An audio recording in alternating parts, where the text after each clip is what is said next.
तो स्वागत है आपका फिर से हमारे जी प्लस क्लासेस में। आज हम छोटा सा टॉपिक लेने जा रहे हैं जिसका नाम है वोल्टेज डिवीजन रूल।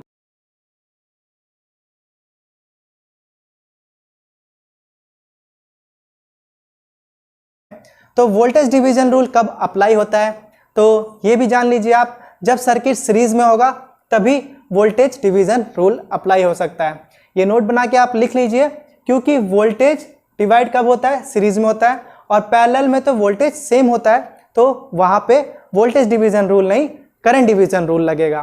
ठीक है, यहाँ पे हम देख रहे हैं कि सर्किट सीरीज में है, यानी दोनों रेजिस्टेंस सीरीज में है, तो इसका मतलब हमारा वोल्टेज डिवीजन रूल लगेगा। तो वोल्टेज डिवीजन रूल में होता क्या है, जो भी रेजिस्टेंस है वो अपना अपना अलग अलग वोल्टेज शो करता है अपने अक्रॉस। तो यहाँ पे अगर मैं एक वोल्ट मीटर कनेक्ट करूं, ठीक है,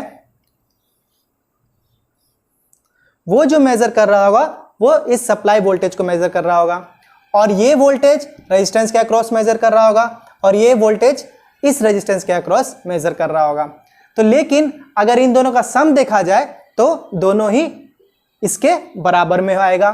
ठीक है, और करंट यहाँ पे जैसा कि मैंने बताया सीरीज में सेम रहता है, यानी R1 के अक्रॉस भी वही करंट और R2 के अक्रॉस भी वही करंट होता है। तो हम ओम्स लॉ का एक जो फॉर्मूला होता है V = IR देख लेते हैं।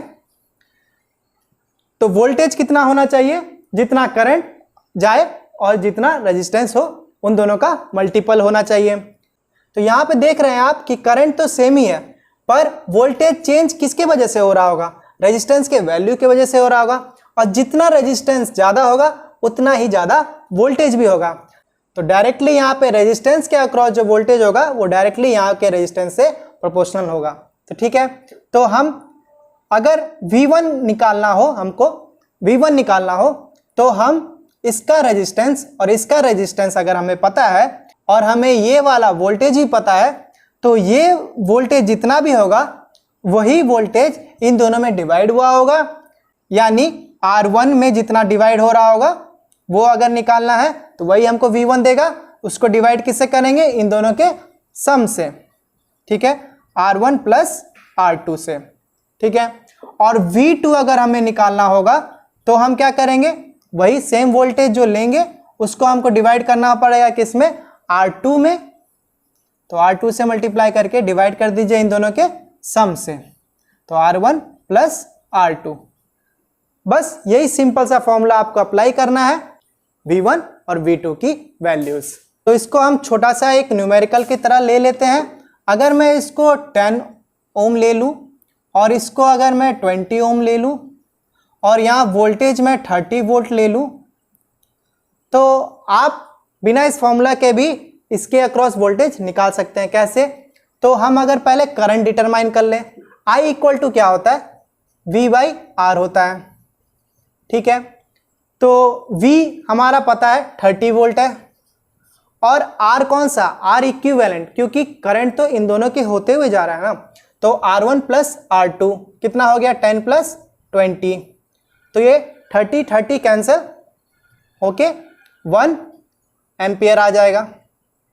तो करंट हमको पता चल गया है 1 एम्पियर है।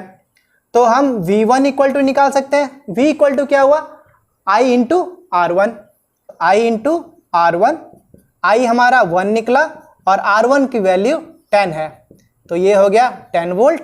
और V2 = क्या निकलेगा, I × R2, तो I कितना है हमारा 1 और R2 कितना है 20 वोल्ट। और इन दोनों को अगर आप सम कीजिएगा तो आपका क्या आ जाएगा वापस, 30 वोल्ट। तो इन दोनों का जो वोल्टेज ड्रॉप होगा उन दोनों का सम इस सप्लाई वोल्टेज के बराबर होता है। यहीं पे आप इस फॉर्मूले में डायरेक्ट लगा के देख लीजिए, क्योंकि हमको ये V मालूम था, तो बिना करंट निकाले ही हम इस फॉर्मूले की मदद से V1 और V2 की वैल्यू निकाल सकते हैं। तो V1 कितना होगा, V हमें मालूम है 30 इंटू R1 कितना है 10 divided by R1 plus R2 10 plus 20। तो आप चेक कीजिए, तो ये 300/30 हो जाएगा, यानी 10 वोल्ट। ठीक है, उसी प्रकार से ये भी चेक कर लीजिए आप, V हमारा 30 है और इस बार R2 की वैल्यू डालनी है, 20 और divide by R1 plus R2 यानी 10 प्लस 20। ये चेक कीजिए आप, तो ये आपका 600/30 हो जाएगा यानी 20 वोल्ट।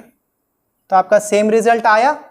इस फॉर्मूला की मदद से आप बिना करंट निकाले ही आपको वैल्यूज पता चल गई इस V1 और V2 की। तो मिलते हैं नेक्स्ट क्लास में।